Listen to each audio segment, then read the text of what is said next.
I had a very pleasant and memorable childhood. I was born in Colombo to lovely parents as their only child.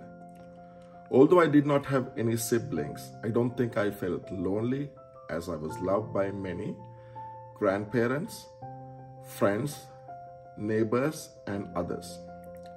As my father was a government medical practitioner, I had lived in many locations. Agalavatta, which I have no memories.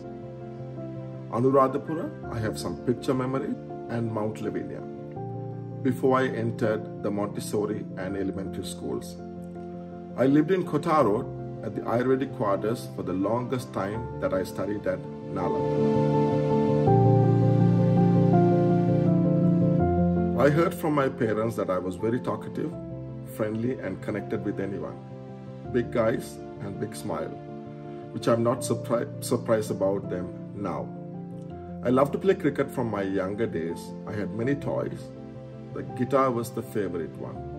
However, I never played musical instruments in my career except during my early 20s. I played the keyboard and the guitar for a short time as a hobby when the universities were closed due to civil unrest in late 80s. My parents traveled around the country for some business and leisure purposes, which I enjoyed a lot. The most memorable trip was my very first plane ride from Ratmalana to Jaffna and the boat ride from Jaffna to Nagadeepa when I was 6 years old in 1972.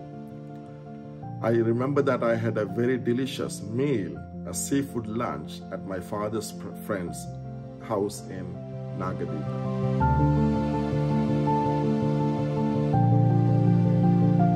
I was in a private school in grade 1 and I joined Mother Nalanda for grade 2. I was very proud to be an Nalandian then. I'm a proud Nalandian even now, and always enjoyed my school days in terms of education and extracurricular activities, which I will elaborate on later. I was privileged to study at Nalanda, and I have had many more positive experiences than negative experiences at Nalanda throughout my school career.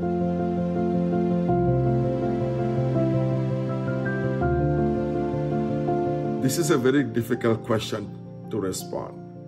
There were many. My very first teacher at grade 2, Mrs. Esme Abeko, our dearest, beloved, and very kind teacher, and my peers with the same class are still very well connected. I was distraught when she retired at the end of grade 3, and I could not accept a new teacher for grade 4. Believe me, I struggled a lot. I was not happy. I loved playing cricket, as I said earlier. My parents noticed this and discouraged me from playing cricket at the school level, as they were worried that I would lose my interest in studies. Well, that was a sad memory. Late Anuru Ranasinghe, the 1975 Nalanda captain and the former Sri Lankan all-rounder, was my favorite cricketer during my younger days. He was Roshan Mahanama, my year mate in my senior days. I was doing many other activities, enjoyed my scouting club days, especially jamborees and other events. I used to be quite active at sports meets at the primary level and won a few races. I have many pleasant memories during my advanced level, which I will talk about it later. I must also mention that I was very naughty and very talkative during my primary school, and I had cane treatments from Mr. Dharma Gunasinghe, our late principal sir, and I had visited his office a few times then. It is unfair to pick a few, as we are a bonded group called Nalanda 85 group. Once we called ourselves Silver Maroons 85 group. However, let me name 4 individuals who had excelled in 4 different disciplines. Honorable Justice Sobhita Rajakaruna, a sitting judge of the Court of Appeal of Sri Lanka. Mr. Jagat Ramanayaka, entrepreneur and president of Rama Group Limited. Mr. Asaka Gurusinghe, a Sri Lanka World Cup hero of the 1996 team, who led Nalanda College in 1985 and retired Rear Admiral Senarath Vijaysurya, Commander of Southeastern and Northern Naval Commands. We as a group frequently meet, although I don't get to attend them in person most of the time as I live in Canada.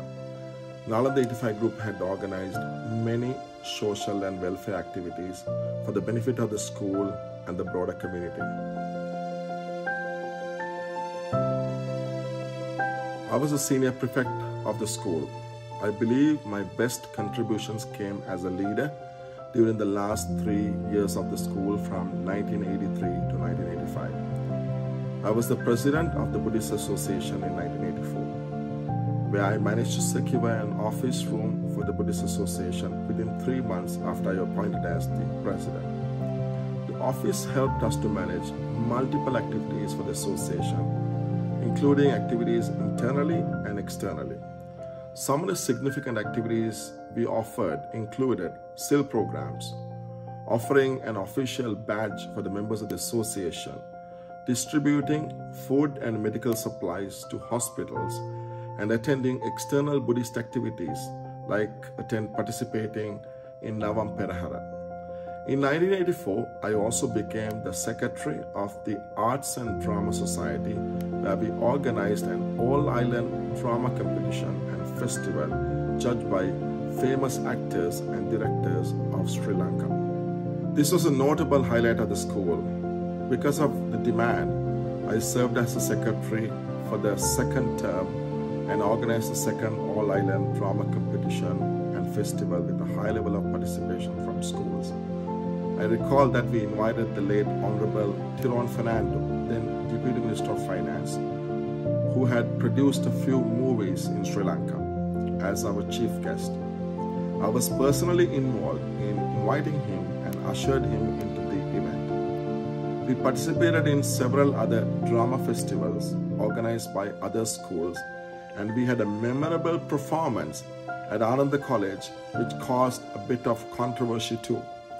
The main key point here is balancing academic matters and extracurricular activities simultaneously, which I think I was successful in both of them. I remember that we organized another musical and drama event to promote the talents of our schoolboys just 2 months before my advanced level exam in August 1985. My father questioned me whether it was the right time to be involved in such activities. I'm happy to mention that there are successful outcomes. Famous singer Rohan Shantapulegoda and film critic and famous journalist Ajit Galapatti are just 2 juniors that we mentored through our society who performed at this event. I still strongly believe that the leadership activities that I have done at the school have helped me immensely to build my career in the university and beyond, particularly the strong desire for public speaking, planning, organizing, fundraising, debating, and negotiations.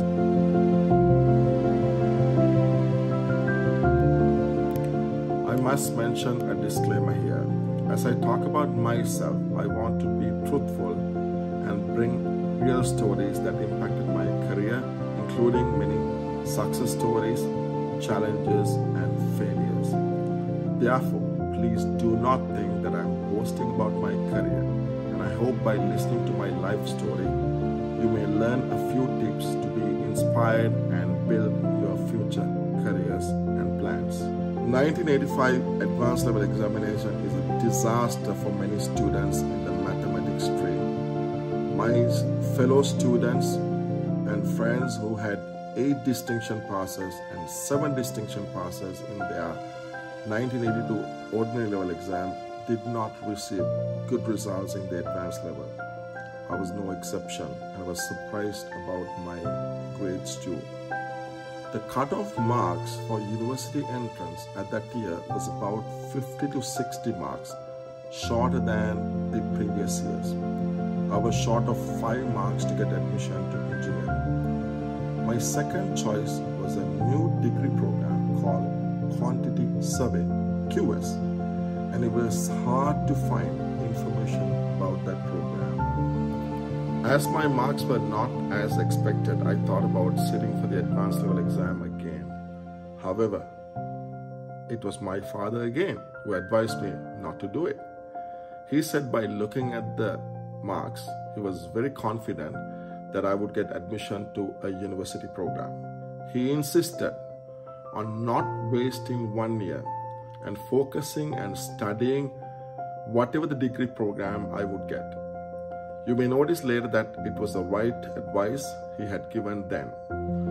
Through consultations with few engineers and architects, I took the risk to accept the admission to quantity surveying program at the University of Moratuwa in 1986. When I commenced the QS program, I was very comfortable with the curriculum of the program, which included the broader subjects of engineering, technology, management, economics, and law. As my A-level marks were not excellent, I was determined to get better grades from the university level from the first year onwards. My motivation worked well, and I managed to get the best results during my university career. During the first year itself, I had higher dreams of becoming a university lecturer. One of the happiest days of my life was when I heard that I became the best student we call in the university batch top in the very first year. That added more stress to me. I'm usually very competitive, and I was determined to maintain the same standards in the following years. Fortunately, with hard work and commitment, I became the best student or the batch top in all 4 years. Finally, I graduated with first class honors and received 2 convocation awards in 1992. I had 2 setbacks during my university career. I lost my loving father in 1988 when I was in my second year. That was an unbearable loss, and I had many more responsibilities on my shoulders since then. We lost 2 to 3 years of our life due to country's civil unrest, and the universities were closed for 2 to 3 years from 1987 to 1990. On December 1, 1992, I was appointed as a lecturer at the University of Moratuwa. My dream came true. Because of the high demand for quantity surveyors, I also got a few consulting opportunities as a young quantity surveyor. I was swamped working for the university while engaging in consulting activities, and I remember some days I came home around midnight. The famous tea factory hotel in Kandapala is one of the projects that I assisted when the project was awarded to the successful contractor. On top of that, I got married in 1993. Because of my accomplishments at the University of Moratuwa, I managed to secure 2 competitive scholarships to pursue postgraduate studies. Fulbright scholarship offered by the United States government, as well as the presidential scholarship offered by the Presidential Secretariat of Sri Lanka. I chose the Fulbright opportunity and left Sri Lanka in 1995 with my wife Senani to pursue my Master of Science in Construction Management at Arizona State University. As I received a perfect grade point average of 4.0 for my master's degree, I had many options and invitations to pursue a doctoral degree. I took a major risk in my life by accepting a PhD admission from a Canadian university while I was in America. I also had few options to study for doctoral degrees in the United States. I still believe that was one of the best decisions I have taken in my life. In 1997, I moved with my wife to Canada to study for my doctoral degree in construction engineering and management at the University of Alberta.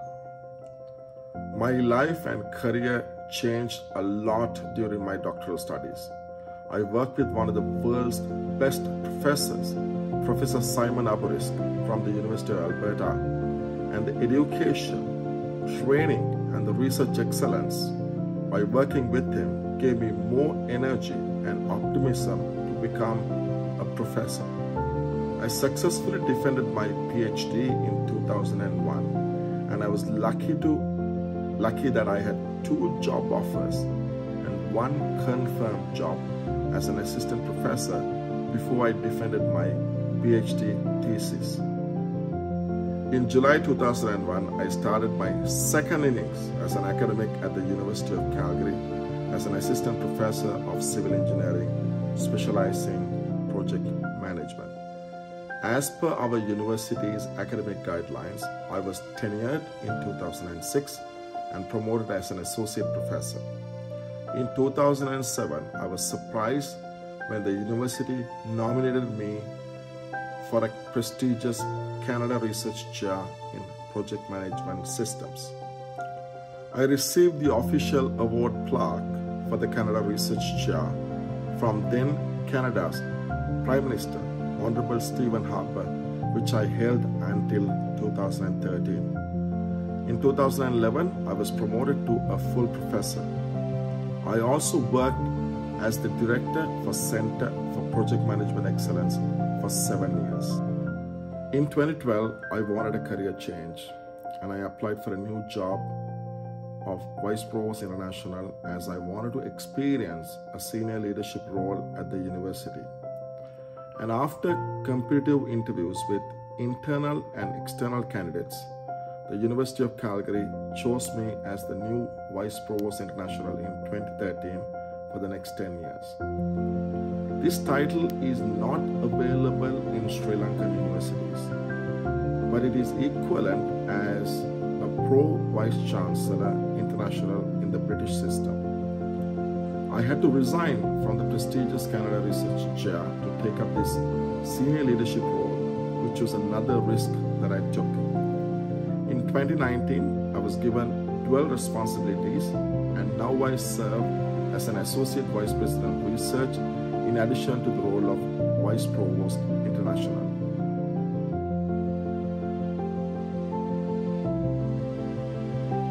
Let me highlight a few of my achievements and goals since I moved to the City of Calgary and the University of Calgary. As you have heard some of my goals and achievements as a student.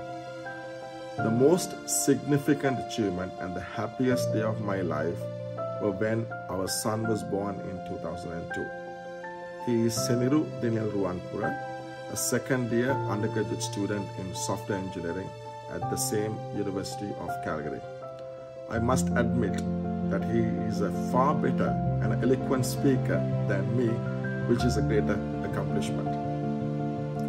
I'm happy to mention that I supervised to graduate 21 PhD students, 16 Master of Science students, and over 100 Master of Engineering students during my 20-year career at the University of Calgary. This includes some Nalandian and Sri Lankan graduates working as professors and senior lecturers in Sri Lanka and overseas.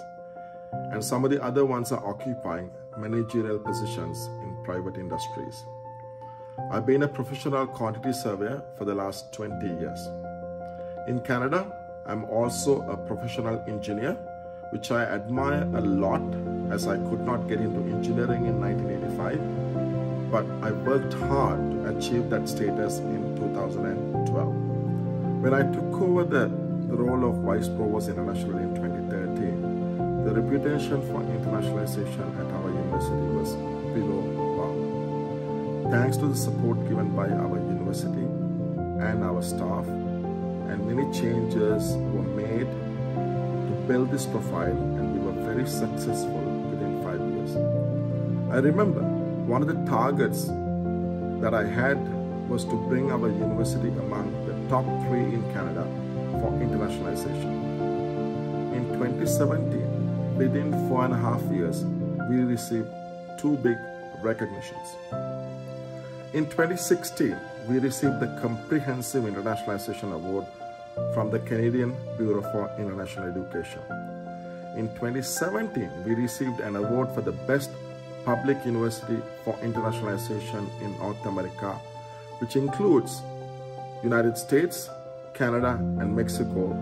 And the organization's name is called the Association for Public and Land Grant Universities. When I heard that news, I had tears in my eyes, and it was my most significant achievement as a leader.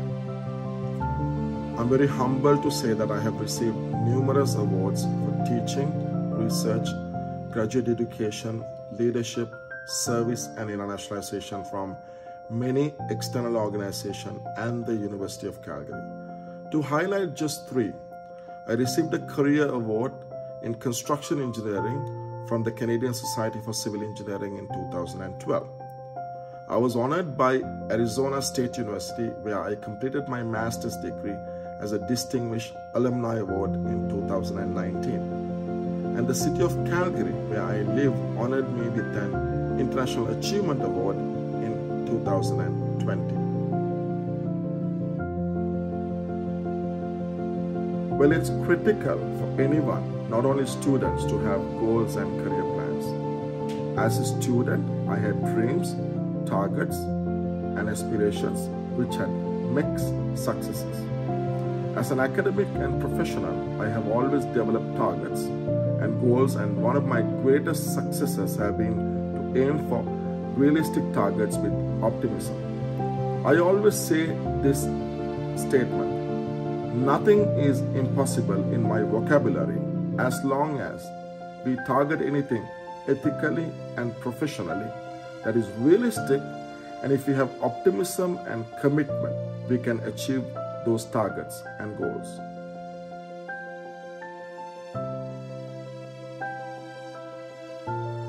I urge every student to set up targets with at least a simple plan for the next 5 years. You must be bold to say that what you want to be. It may happen or not, but you must put your best effort to aim higher aspirations and to achieve those targets. You can revisit your plan every year and adjust your plan due to circumstances and reality. We call this agile planning. Let me highlight a 7-point model that I call my recipe for success, which I'm sure may help students and others to build their own successful plans and careers. I have many examples on each point to elaborate on, but due to time limitations, let me give one or two brief examples under each point. Point number 1, vision, planning, and targets.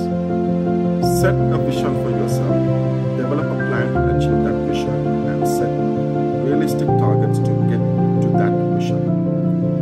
You heard me already about how I set my vision to become a university lecturer and to become the best student in the program at the University of Calgary, and how I set a target to bring our University of Calgary to be a leader in an internationalization in 5 years. Point number 2, leadership and excellence. It will help if you take leadership opportunities to drive initiatives. However, keep this in your mind. You don't want to become a leader for egoistic reasons. Instead, be humble and drive for excellence as a leader, where others will recognize you as a natural and impactful leader. Here is an example. In 2015, I applied to become an executive member of the Commission of International Initiatives of the Association of Public and Land-Grant Universities. As I mentioned, it has members from the United States of America, Canada, and Mexico. I did not get enough votes and I lost. Then I volunteered with the commission, and within that time, of course, we won that excellence award that I mentioned earlier, and we hosted a very successful summer meeting and a conference in Alberta. I reapplied in 2017, and there were 17 candidates for 4 positions, and I was successfully elected. As my colleagues noted what I brought to the council with some excellence projects, ideas and initiatives, particularly the American colleagues persuaded me to contest for the chair of the council in 2019. I contested and became the chair through the council by beating some American candidates, and became also the first Canadian to become a chair of any councils and commissions of that organization. I'm happy to mention that my leadership made many big changes the success of this council and the organization. Point number 3, taking risks. Please do not assume the path is apparent and rosy. You will have to take risks throughout your life if you want to succeed. Some of your decisions may be wrong, but you learn from those decisions and mistakes to be successful. You heard this before. When I was at peak as a Canada Research Chair, I took a major risk to change the career path to become a senior leadership member of the university. I had to resign from that chair, and some felt that it was a mistake. With all the achievements and accolades we received for internationalization under my leadership, you can even judge that it was the right decision. Point number 4, patience. Patience is an essential element of your life. You learn to be patient as things may not achieve the way you planned. Rather than being frustrated with those failures, be patient to ensure that you will try again or you will try other alternatives. This is the reality of life. I was thoroughly frustrated from 1987 to 1990 when the universities were closed due to civil unrest. I attempted to go abroad to do higher studies, but one of the Buddhist monks advised me to be patient, indicating that I should wait. Similarly, just after graduation from the University of Momentous, I had high aspirations to get scholarships, but it didn't get during the first year. I remember my wife was questioning me and asking me why I was not getting scholarships. But remember, during the second year, I got 2 scholarships, and that helped me to build my university career. We have to wait until the right time comes, and patience helps a lot. Point number 5, optimism, confidence, and commitment. I have found many people who are always negative. I don't like them. Be optimistic about what you plan to do. Have confidence in yourself that you can do whatever the realistic target you plan to achieve, and give more than 100% commitment to execute those plans and targets. Let me highlight an example from 1983 when I was at school. I was asked to speak at the assembly, and there was a speaker from Mahinda College, Gaul. So I gave the speech, and during my speech, I noticed that the audience were laughing, and I had no idea. When I prepared for the speech, I memorized the entire speech. Apparently, I had made a mistake by saying the speaker is actually from Colombo. That's why they laughed. So that gave me a lesson. From that day onwards, I stopped memorizing for speeches. I learned to be a public speaker, and I would like to always be a natural speaker. Sometimes at my official functions, of course, I have to use a script, but I advise that it is always good to be a natural speaker. So the mistake that I learned, it built my confidence, and I made a commitment, and that's why I became a better speaker. Point number 6, multitasking. Learn to plan and implement multitasking. It will help you identify which ones to focus on when you have multiple and conflicting and demanding work, schedules, and commitments. I have many examples of multitasking, and you heard already during my even school career how I balance the studies and the extracurricular activities. I have always learned to do multitasking, which helped me to balance various activities together. But remember, I'm going to give you one warning to you. Do not get more than one girlfriend simultaneously. You will be in trouble. That's not a good example of multitasking. Point number 7, be happy and have fun. Enjoy your life. Be happy and do the things you like the most. Have fun. It should not always be work, work, and work. You have to set aside to exercise and to have fun. Enjoy what you are doing, and it will help increase your motivation and energy to climb the tallest tree. Although I'm quite busy at the university and all the other voluntary positions that I do, I always find time to do happy and active things. I go to gym for exercises, and especially during summer, I play golf a lot. I'm an active golfer and I enjoy doing that. Sometimes I play cricket. I love movies and listening to music. And you may also notice through my YouTube channel that I attended some famous programs in Sri Lanka. I travel with my family and do a lot of activities with my family. So it's always great to balance your work and have a fun time. My final sentiments. I am just one Nalandian. There are many successful, inspiring, and impactful Nalandians worldwide in many disciplines and domains. Learn from them as well. Follow them. Be a true Nalandian and be a great citizen who could be valuable to society rather than a burden to society. Always value principles and learn to respect others and do the right thing without any fear. Be true to yourself and you will always be happy and energetic. I wish you all the very best. Remember, wisdom illuminates and beautifies character, and that's the motto of our school, Nalanda.